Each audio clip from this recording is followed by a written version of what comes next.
Welcome back to Sonic 2 on the Mega Drive with the Aquatic Ruin Zone. And most unfortunately, what I predicted would happen is happening. We've gotten a lot of outtakes on this zone, and not necessarily due to the zone itself. Although, Aquatic Ruin itself doesn't exactly play fair. No, our main issues lie with the special stages. We have two of the hardest ones, and we've got to pick up the emeralds in this zone, so let's do it. Starting off with special stage number 5. Its main stick, the first quota of rings, is incredibly tight.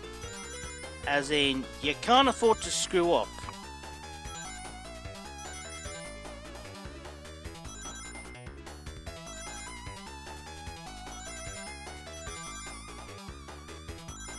If you hit a bomb, you've lost. If you miss a batch of rings, you've lost. I think we're good. Okay, it's that first 50 rings which is the hard part. Paradoxically, it actually gets easier from this point onwards.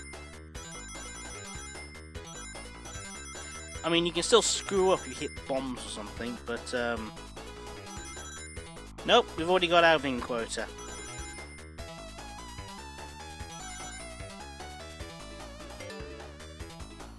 So, we can kind of breathe a sigh of relief.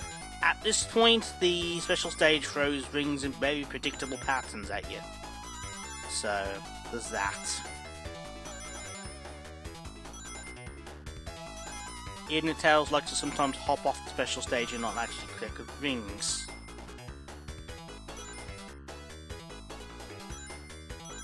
And even if you mess up, there's this nice little line of rings here which likes to bring your total up to your required amount.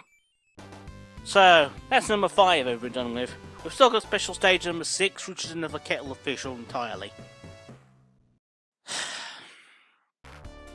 Not only that, we've got to deal with Aquatic Ruin Zone itself, which, I've got to admit, doesn't play fair.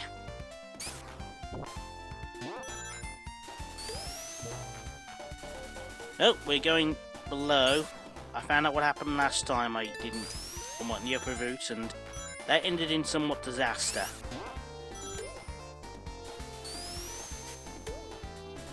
Aquatic Ruin Zone is home to 3 Robotnik types, Grounder, Wisp, and Chopper, all 3 of which are gits.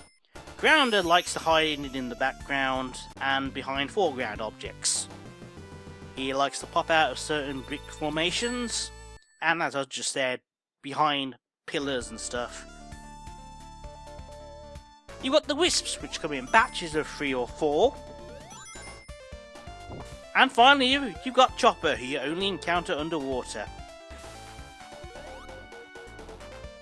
Now, unlike every other water stage I've done thus far, I'm going against my own advice and going the bottom route.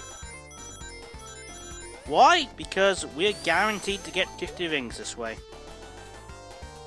We still unfortunately have to deal with the fact we're underwater, and there's at least one very hairy moment coming up. But at the very least we do get our 50 rings. And here's the hairy moment. This is quite tricky, gotta just sort of do a jump like that and then quickly get out of the way.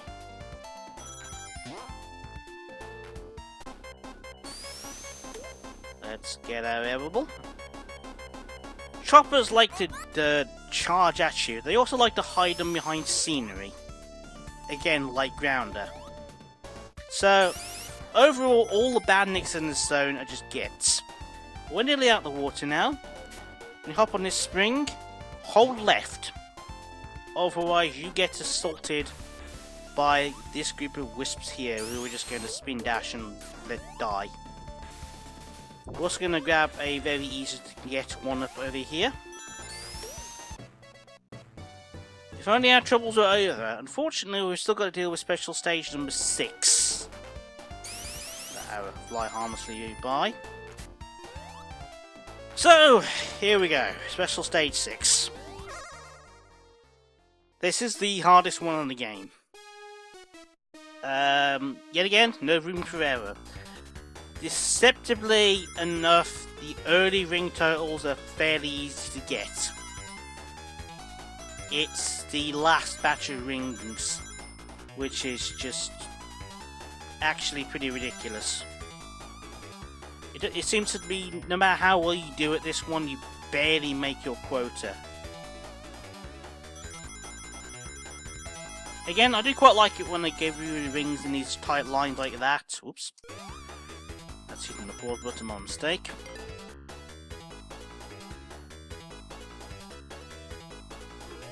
You still don't have leeway to actually get hit by bombs or anything. But you want to try and get as many rings over your quota as you can, just because of how hard the last section actually is.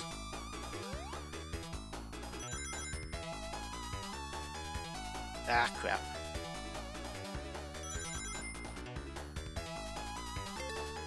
Okay, it's very... We've got to be good. We've got to be good. We've got to be good. Okay, this section. Alright, as soon as the batch of rings ends, jump. As soon as it ends, jump. Jump. This should hopefully mean you land in place in time to pick up the rings. Come on. Almost made it. One ring. Yes, I think we've done it.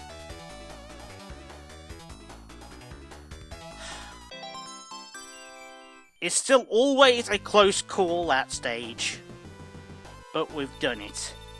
All I've got left to do is Robotnik, who thankfully isn't actually that hard.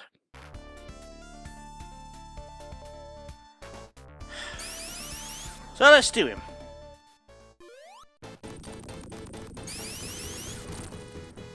There's one crippling flaw to this boss fight.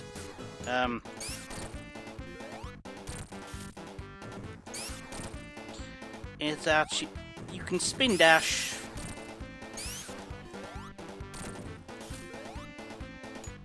into him. It's also incredibly lenient hit detection on the hammer as well, rendering that a really pathetically easy boss fight. And we're done with Aquatic Ruin. There were outtakes. So, yeah.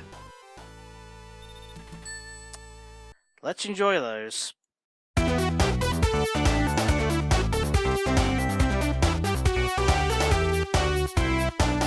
Okay, during the actual perfect run, I tried to pull off a strategy as the boss, which didn't quite work. So, here's the actual correct strategy for this boss fight. Use the totem pole on the left.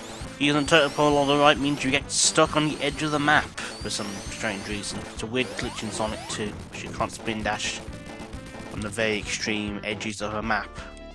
And there's your quick kill.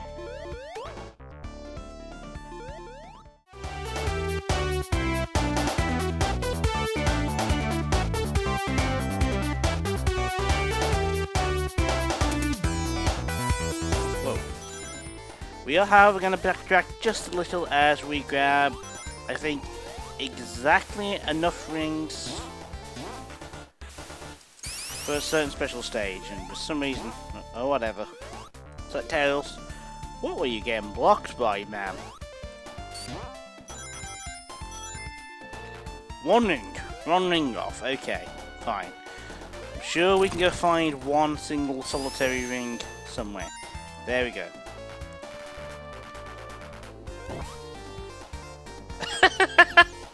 I didn't know these things respawned. Since when did these things respawn? Well, we're keeping that one as an outtake. Yeah, you don't exactly get much room for error in this special stage. Doesn't seem so hard at the moment, but our last ring total is actually 160 rings.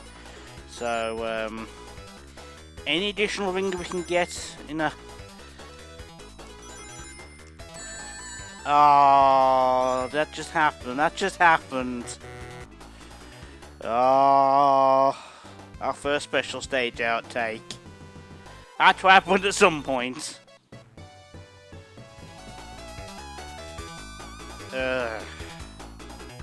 Right. This is gonna be fun!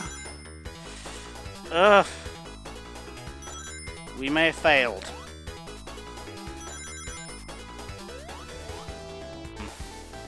Come on, Tails. Tails, up the bloody hill, come on. What? How? Huh?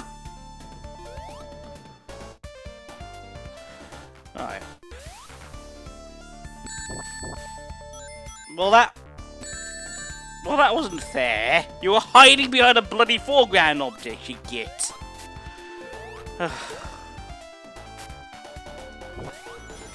As you may notice, designers have started to be cheeky by placing rings in like ceilings and high places, which are very hard to obtain. And it's this bit you don't want to screw up. Did that just happen? That just happened. Even though I have failed Special Stage 6 a couple of times by now, I still don't have a route planned out. I really should plan out a route. I'm just sort of winging it and hoping I get enough rings for a Special Stage marker. Well, not that one, clearly. At least for the boss one. But we shouldn't have any issues with the boss. Oh my god, what the hell has happened?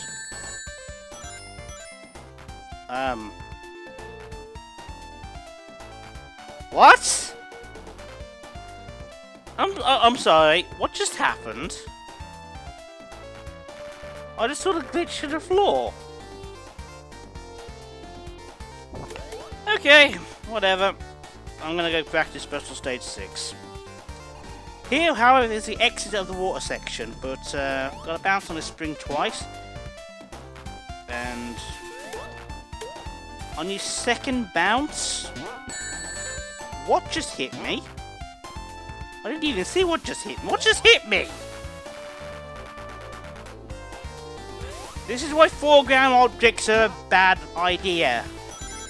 Jesus Christ. Contrary to my usual water stage advice, we are actually taking the lower path.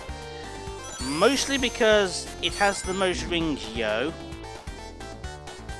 Hi, this is a Spark. Guess what's been happening to me recently? Well, I've been getting my ass kicked by stage 3.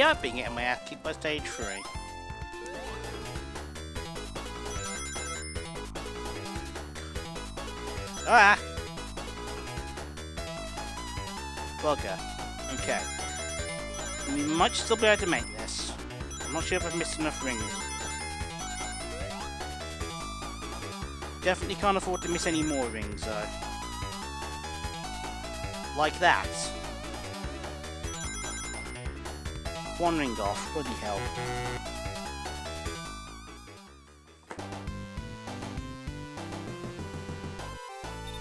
Okay.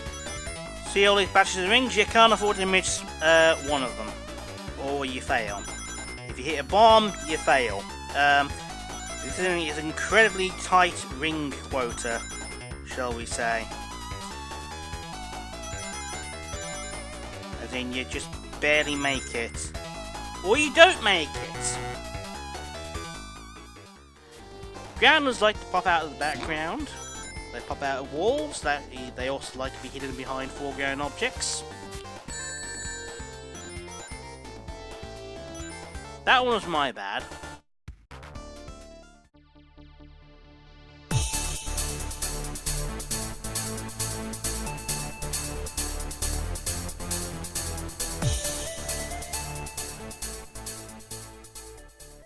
This sounds kind of a tough one to rate. On the one hand, it's actually fairly easy to get through it. On the other hand, it's not easy to get through it unscathed. Most of the tricky bits of this zone do come down to the 3 Robotnik types: Grounder, Wisp, and Chopper. These 3 are absolute gits of the highest order, and like to come out of nowhere. Grounder and Chopper being the worst 2 of the bunch. Robotniks like to hide behind foreground scenery, which is kind of annoying, really. As a result, I'm going to give this zone a fairly tolerable rating despite being at Shinoda level. Again, this is not how hard the zone actually is, it's how hard it is to get through unscathed. There's a big difference there. As for the boss, is not one of Eggman's deadliest creations, and earns its second point on the difficulty threat rating, solely due to the fact that if you actually mess up your timing on the strategy used, it can be quite difficult to claw your way back into a position where you can strike Eggman. Bosses in particular are difficult for Knuckles, but I'll get to that when I do the alternative paths. That's about all I can sum up about the zone, really. It's the badniks here that cause all of your issues. The actual level design is fine. For water levels is fairly lenient. 1 or 2 bits of underwater platforming aside. Still, that is Aquatic Ruin Zone done. Thank you for watching, thank you for your patience, and I shall catch you later for Casino Night, which will be in the annotation link when that zone's up. In the meantime, there is the alternative path video, which will be the first annotation link, and I'll catch you later.